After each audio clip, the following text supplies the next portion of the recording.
Alright, ladies and gentlemen of the YouTube citizens, y'all know who this is. This is your boy Dash the True Inferno. And I'm here with another Throwback Tunes on another Thursday. You know the drill. And as I promised last week, I am reviewing another Amerie album. This one is called Touch. Yes. So this is her second studio album. And this joint came out April 26, 2005. So at this point, the Detroit Pistons were the defending NBA champions going into the postseason, really. And they made it to the finals again, only to lose in 7 games to the San Antonio Spurs. But it was still a good series, nevertheless. A groundbreaking series. But anywho, let's get back on the topic at hand here. So we have Touch. Let's get straight into this one. So this album was recorded from 2004 to 2005. And it was recorded in a lot of studios. I'm not going to name every single one of them. And this was under Columbia Records, Sony Urban, and Witchcraft Entertainment, Witchcraft Records, whichever one want to go by, I don't know, whatever. And that Sony one is actually Sony Urban Music. So, following the release of her debut album, All I Have, which I reviewed last week, and her first acting role in the film First Daughter, Amerie began work on her second studio album. As with All I Have, the album was co-written and produced by mentor Rich Harrison, with contributions from additional producers. So the producers involved, obviously outside of Rich Harrison, were Dre and Vito, Lil Jon, Red Spider, Bryce Wilson, Bink with an exclamation point, and the Buchanans. So that's pretty interesting there. Unlike her debut, Amerie co-wrote every track but one, and assumed more creative control over the visual imagery accompanying the album, such as music videos and artwork. Touch is an R&B album with a diverse musical style, a transition from Amerie's neo-soul debut. Its song features post-funky percussion, pumping energy, go-go beats with an organic core built around horns and electric pianos. Upon release, Touch received generally positive reviews from music critics who praised Amerie's vocals and Harrison's production. The album received numerous accolades, including 2 Grammy Award nominations at the 48th Annual Grammy Awards, including Best Contemporary R&B Album. We can go into this one. Commercially, the album fared well, debuting at number 5 on the US Billboard 200 with first week sales of 124,000 copies, and was later certified gold by the RIAA, having sold over 500,000 copies in the US. The album also fared well elsewhere, peaking within the top 40 of the UK album charts. The album spawned 3 singles, and we'll get more on those later. And that's that with that. Now, here's the thing with this album. I did not know that this was a thing until a few minutes ago. So, in the standard version, which what I have, by the way, there's 13 tracks. So, we are reviewing the standard version. Now, there's a European version that had a bonus track called Man Up featuring Nas. I have not heard that one. I need to listen to that one. And there's a Japanese edition with a bonus track called I'm Coming Out. So Man Up was not on the Japanese version, and I'm Coming Out was not on the European version. So there you go with that. But we're not reviewing either one of those. We're going to be reviewing these 13, the standard edition rather, that only have 13 tracks. But before we get to that, let's look at the charts for this album. So it was 57 out in Australia, 93rd in the Belgian Ultra Top Flanders, not the other one by the way, 70th out in Dutch, 100th in the European Top 100 albums, 59th in the French albums charts, 91st in the German album charts, 13th in the Japanese album charts, 83rd in the Swiss album charts, 28th in the UK album charts, so that's the exact number, 5th on the US Billboard 200 charts, and 3rd in the US Top R&B/Hip-Hop album chart. By the end of the year 2005, it was 192nd on the US Billboard Top 200 and 50th in the US Top R&B/Hip-Hop albums. So, and again, it was only certified in the US. That's it. Nowhere else. So there you go with that. Now, it did make gold on 2 certifications, the RIAA and the BPI, as my Instagram just went off. But anywho, even though it came out, this album came out April the 26th. I thought it was 25th for a second in the US, but it got different release dates elsewhere. So in Japan, it came out a day later, quote unquote, which is April the 7th, It came out in Europe May 2nd, and it came out in Australia July 1st, all within the same year, by the way.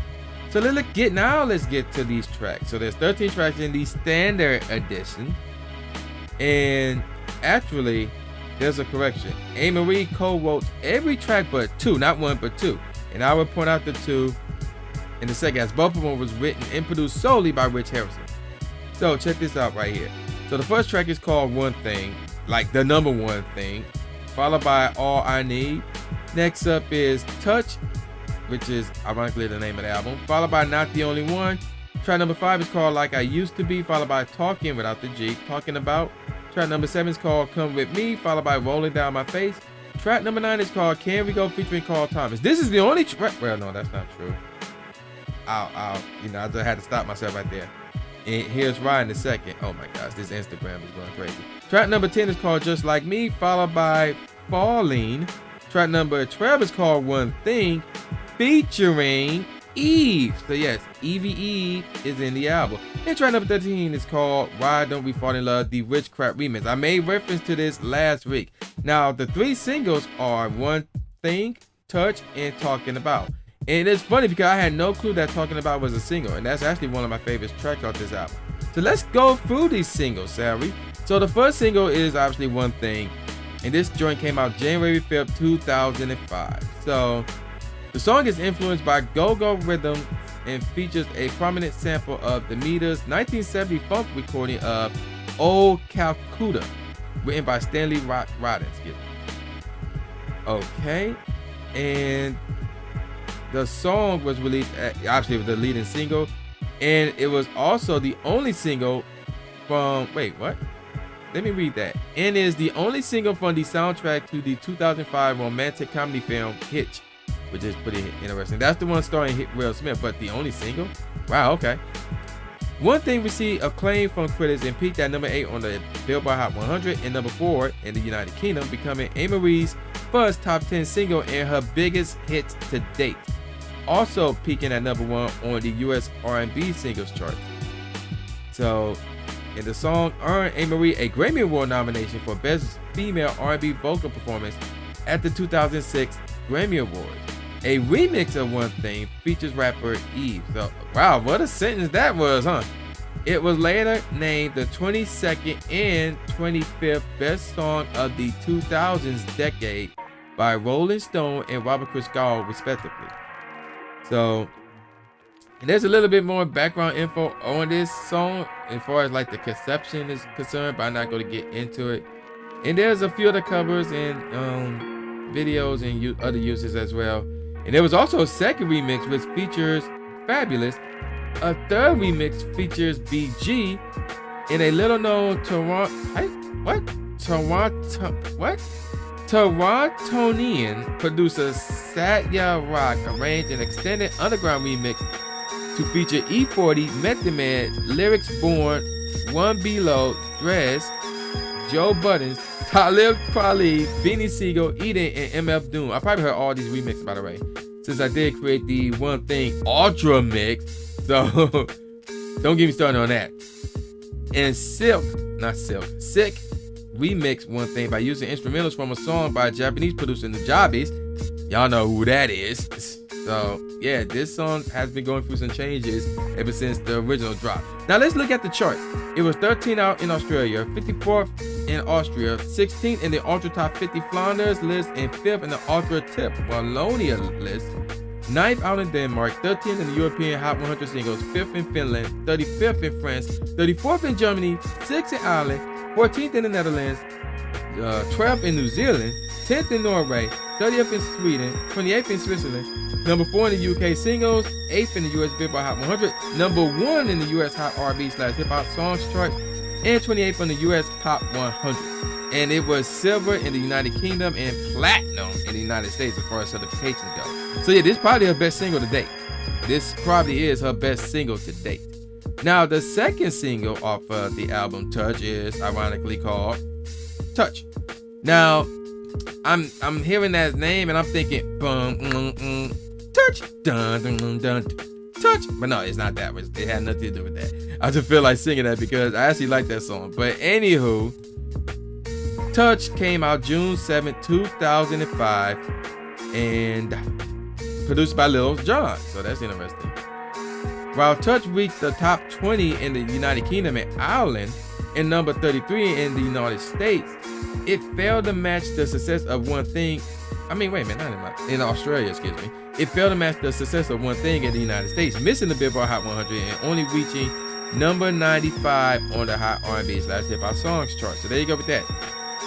So I want to say there was a music video for this one. There was a music video for One Thing, and I want to say there was a music video for One Thing remix, but I'm not 100% sure now. Anywho, let's get on to the charts for Touch. Not to play it, but it was 33rd out in Australia, 50th in Dutch, 66th in the European Hot 100 singles, 11th in Germany, 8th in Irish single chart, 43rd in the Swiss singles charts, 95th in the US Billboard Hot R&B/Hip Hop Songs, and 19th in the UK singles charts. So there you go with that. Now let's move on to the third single, and I had no clue this was a single, and it's called Talking About. And this is actually one of my favorite songs right here. So this joint came out August 9th, 2005, and according to Amerie, it is one of her really personal, quote-unquote, songs, and may be her favorite track on the album. Hey, we get more on that later. Released as a promotional single, Talking About peaked at number 2 on the US Billboard, bubbling under R&B/Hip Hop Singles charts. There was a remix made featuring Jadakiss. I had no clue there was a remix for this. And regarding this single, Amerie told MTV News in that same month, by the way, that she would be co-directing the music video with Chris Robinson, with whom she collaborated on the videos for the 2 previous singles. Sadly, however, the video was not filmed. So, I was right. There was a music video for Touch, and there was not a music video for this, although there was talks about that going down. Now, and it's only made that one chart that I named already, so unfortunately, that's it for this particular single. Now, there's 2 more songs I want to talk about, and that's obviously Why Don't We Fall in Love, because like I said, this is a remix done by Rich Harrison called the Witchcraft Remix. And the beat is somewhat similar, but it's still dope nevertheless, though. It's still dope, man. And that's all I'm going to say about that. Now, the one song I want to talk about for a little bit is I'm Coming Out. This was a bonus track in the Japanese version. So, in 2003, Amerie covered the song I'm Coming Out. By the way, the song was originally performed by Diana Ross. You know that one song. I'm coming out. I want the world to know. That song right there. But so she did a cover for it to Jennifer Lopez film Made in Manhattan. It was released as a single in Australia and the United Kingdom only, and not in the United States. The final version, or the final single version to be released, was the Lauren Dawson radio mix. The original single version, which is similar to the original, can be found on both single CDs. On both CD singles and the original motion picture soundtrack to Made in Manhattan. So Diana Ross version can be found on the film soundtrack album as well. So that's interesting. So producers made the decision to release the Lauren Dawson radio mix as the final release version instead of the single version. This decision was made to give the song a more urban contemporary vibe. The single was only released as a promotional single for the film in the UK, and it was decided no commercial release would be given. The track master remix Talking to Me was released as a B-side. And apparently there was a music video for this, so that's pretty interesting. And it did make the charts. So it was 66th in the Australian single charts, 23rd in the Australian urban singles charts, 69th in the Dutch singles top 100, and 100th in the Romanian top 100. Wow, okay. So that's pretty interesting. So there you go with that. Now let's get on to my favorite tracks off this album. And Touch is the worst track off this album, called Touch. And I'm not saying the track is garbage or anything like that. It was just decent at best. That's it. Everything else was, better. Plain and simple. Next up is Come With Me, which is kind of underrated. I want to give that track another shot because it's kind of underrated. And then we got Fallin'. Then we got Just Like Me, which is a real mellow out joint. Y'all know how I am about the mellow out joints. I don't want to get into that. Then we got One Thing, followed by One Thing remix featuring Eve. Now, the remix is slightly better because Eve. Eve was in it, and that's it. Like Amerie's lyrics was the same, the beat was the same, so not much to say there. And then we got Not the Only One, which is really cool. And like it used to be, it's kind of hard actually. Like it's surprisingly kind of hard there. And then these are some of my favorites right here. Roll It Down My Face. I really like this one. And of course, All I Need. And this one's really dope. It was so dope that I did a remix to this. If you want to hear my remix to this one, link will be in the description box below. Next up, we got the top 3 tracks off this album. So let's get straight into it. The third best track off this album is Why Don't We Fall in Love, the Witchcraft remix. The beat is dope, man. Like that's really the main reason why I like it, because of the beat. The beat is dope. Obviously different lyricisms, but the beat really carried this song for me, man. So yeah, third best track off this album. Second best track off this album is Can We Go featuring Carl Thomas. I really like this one, man. I would like listen to it and I would just like lay down in bed and just chill, you know, mellow out a bit. It's somewhat of a mellow out joint, but you can nod your head to it as well. It's mostly a mellow out joint because of the fact that it features Carl Thomas and him and Amerie kind of sing a duet. But the beat is actually dope.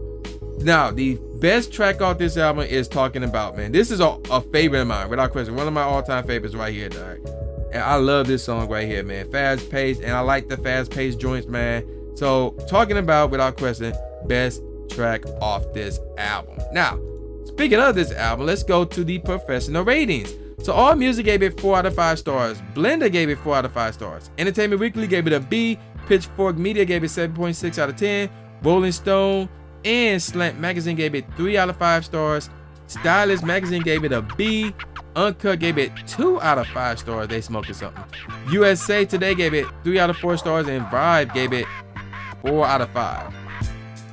They're not stars, it's like circles. 4 black circles out of, I guess, 5 white circles. I guess I don't know what that means. But yeah, we're gonna go with 4 out of 5. Anywho, what do I think about this album? You know what? This is actually kind of tough. I really don't know which album's better, Touch or All I Have. Like, I really like All I Have, man. I really do. And didn't Touch? Oh, they have All I Need. And this one's called All I Have. But, and then, yeah, it's tough because All I Have, the album had Why Don't We Fall in Love, Talking to Me, All I Have, and just, what's that song called? Oh, Got to Be There, which is obviously a favorite of mine right there. It got a lot of good songs in there, but Touch got Talking About, All I Need, Can We Go. Oh man, it's tough. And the messed up part is I forgot what rating I gave All I Need last week. I think I gave it 3.75 out of 5. What did I give? Yeah, out of 4 stars. Yeah. Wow. So you know what? Ooh, wow. And there's no bad track on this album. I'm gonna give it the same rating I gave last week's album. I truly forgot what rating I gave last week's album. That's pretty a damn shame since it was only a week ago. I had to re-listen to last week's video, just the end, and I remember now. And I'm gonna give it the same rating as I gave All I Have, and that is this, a 4.75 out of 5 stars, man. There's a lot of good tracks on both these albums. I don't have a personal favorite because I like them both equally. Touch do not have a bad song in it, and they have a lot of great songs that I really like and listen to this day. So 4.75 out of 5, man. That's, I gotta give it that. Now you probably wondering why it's not a straight up 5. Like, it got a lot of good songs on there, but it could have been a little bit better. Like, it could have been a little bit better. I think if, like, for example, Falling. If Falling was better, or if Touch was better, that would have, one of those two, or possibly both, that would have bumped it up to a 5 out of freaking 5. But no, it's a 4.75 out of a freaking 5. So, yeah, there you go with that, man. Y'all know who this is. This is your boy, the new Jay Gatsby, aka the new Stephen A. Smith. Saying peace out, y'all, and I'll see y'all next time. Yeah.